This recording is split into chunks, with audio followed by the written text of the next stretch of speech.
Olá pessoal, tudo bem? Meu nome é Nome do Host, eu sou estudante de medicina e hoje a gente vai ter um papo bem reto e direto sobre um assunto muito sério, que é o Novembro Azul.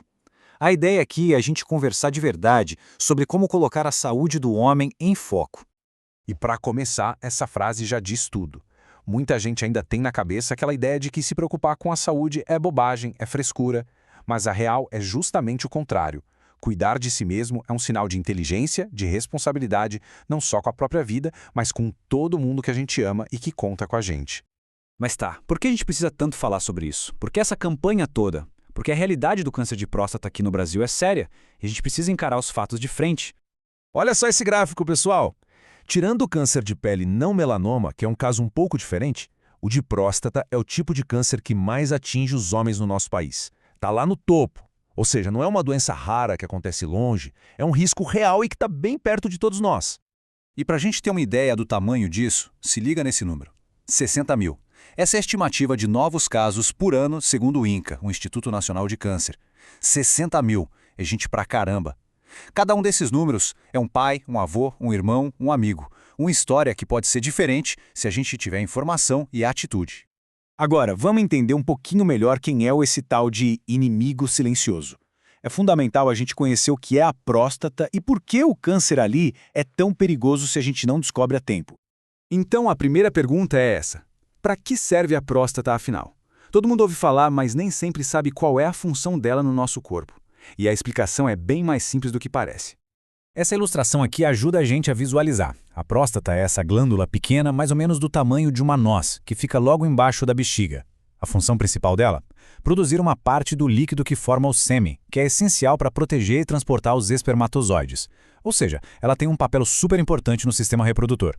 E é muito importante a gente saber o que aumenta o risco. O principal fator é a idade. Não tem jeito. Depois dos 50 anos, a chance aumenta bastante. Outra coisa para ficar de olho é o histórico na família. Se o pai ou um irmão já teve a doença, o sinal de alerta tem que ser dobrado. Homens negros também têm uma chance um pouco maior de desenvolver a doença. E claro, o nosso estilo de vida, né? Estar acima do peso, ter uma alimentação com muita gordura, tudo isso pode pesar na balança. E aqui, pessoal, está o ponto mais importante de toda essa conversa.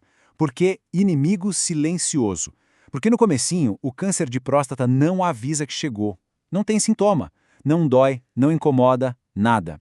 Quando algum sinal aparece, como dificuldade para urinar ou sangue na urina, a doença já pode estar numa fase avançada. Por isso que esperar sentir alguma coisa para procurar um médico é uma aposta muito arriscada. Certo. O problema tá claro, né? Então vamos para a parte mais importante, a solução. A boa notícia é que existem exames simples que podem achar a doença bem no início.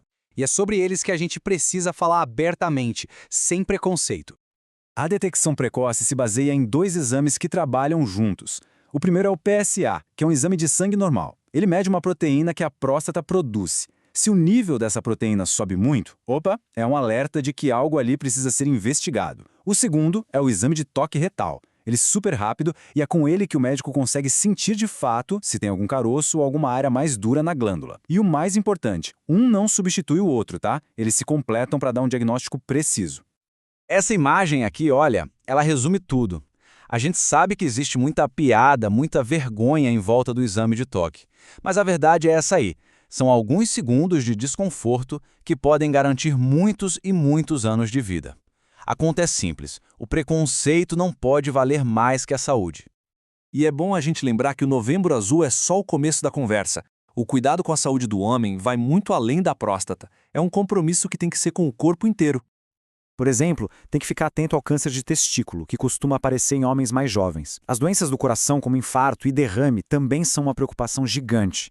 Então é importante sempre monitorar a pressão e o colesterol. E, claro, a mente. Cuidar da saúde mental é tão importante quanto cuidar do corpo. Não pode ter vergonha de procurar ajuda se as coisas não estiverem bem. E a base para tudo isso, a melhor defesa que a gente pode ter contra a maioria das doenças está nas nossas escolhas do dia a dia. Uma alimentação equilibrada, fazer atividade física regularmente e evitar coisas como cigarro e excesso de álcool, isso aí é o pilar para uma vida longa e com qualidade. Para a gente ir fechando, vamos transformar toda essa conversa num plano de ação bem prático. Porque o Novembro Azul é o pontapé inicial, mas o cuidado com a saúde tem que durar o ano inteiro. O plano é simples e tem 3 passos. Primeiro, Converse com um médico. É ele que vai tirar todas as dúvidas e definir o que precisa ser feito. Segundo, se for a recomendação, faça os exames. Não deixe o medo ou o preconceito adiar uma decisão que pode salvar a sua vida. E terceiro, que talvez seja o mais importante, seja um incentivador. Converse sobre isso com seus amigos, com o pessoal do trabalho, com seu pai, seu irmão. Um lembrete pode fazer toda a diferença. E para finalizar de vez, fica esta mensagem. A gente trabalha duro, se esforça pela família para construir nosso patrimônio, mas a gente não pode nunca esquecer que o nosso maior e mais valioso patrimônio é a nossa saúde. Cuidar dela é o melhor investimento que a gente pode fazer. Pessoal, muito obrigado pela atenção